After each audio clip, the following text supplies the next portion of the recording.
Hello miners, I'm Chubb Dixon, and today we're doing a comprehensive overview of Deep Rock Galactic Season 5, Drilling Deeper. To start us off, let's go over the main reason we check into our 9 to 5, drip or drown. And let's just say, that's not going to be a concern anymore. We now get to roleplay as a moon mining, Jeff Bezos wage loving, bug slaughtering Cape Crusader. I don't know if I've ever said a cooler sentence. Unfortunately, this DLC pack is not available in the experimental version of the game, so I can't show you a first-person view of it, but the trailer footage will suffice for now. As far as unlockable cosmetics go, this season has a plethora of new hairstyles, weapon cosmetics, character cosmetics, and much more. In my opinion, some of the highlights of the season are included, but not limited to, the chameleon goggles, the brass collector, piston head, iron reaper, ember beard, and of course the level 98 reward, the forge lord.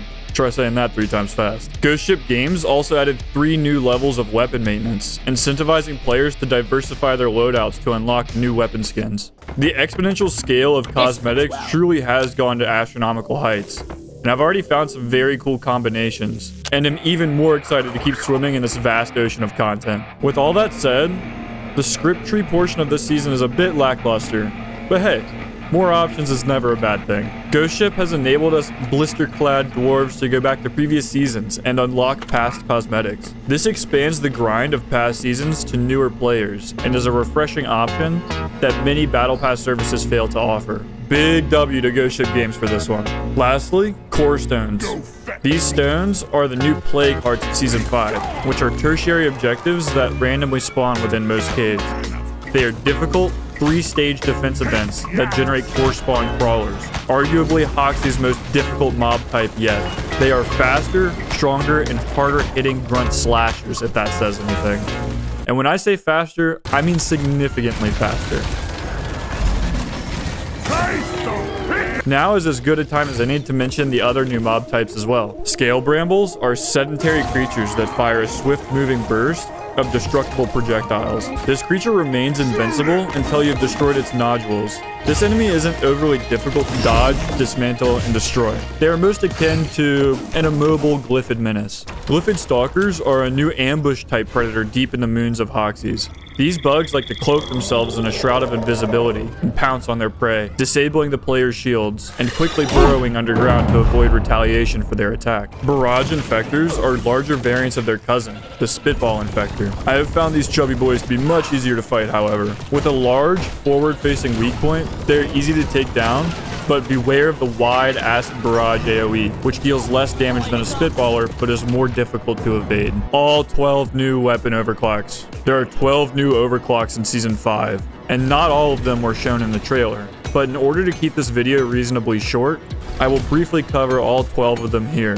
For Driller, we get Scorching Tide, Crystal Nucleation, and Combustive Goo Mix. Being a crowd control class, Driller now has more ways to live up to his role. And with these overclocks, there's definitely going to be some groundbreaking inter-dwarf synergies. For example, the Combustive Goo Mix will pair really well with a flame-based gunner, or even another crisper flamethrower driller. For Engineer, we get Pump Action, Hyper Alloy Assembly, and Smart Trigger OS.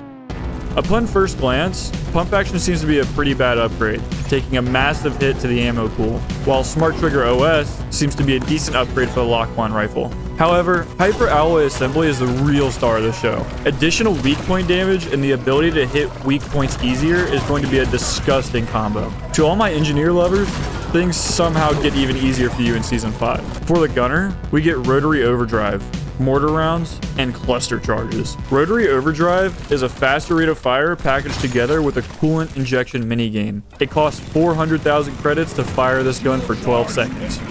Good luck, miners. Mortar rounds look fun.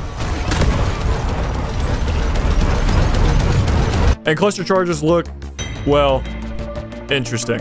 Overall, the Ledge Storm got a sizable buff, but gunner mains will still be made fun of for their slow, yet somehow explosive demeanor. Lastly, and let's be honest, most importantly, Scout. In Season 5, we can look forward to Burst Fire, Marked for Death, and Conductive Thermals. Burst Fire seems to be outclassed by other Scout overclocks, but is still a respectable choice.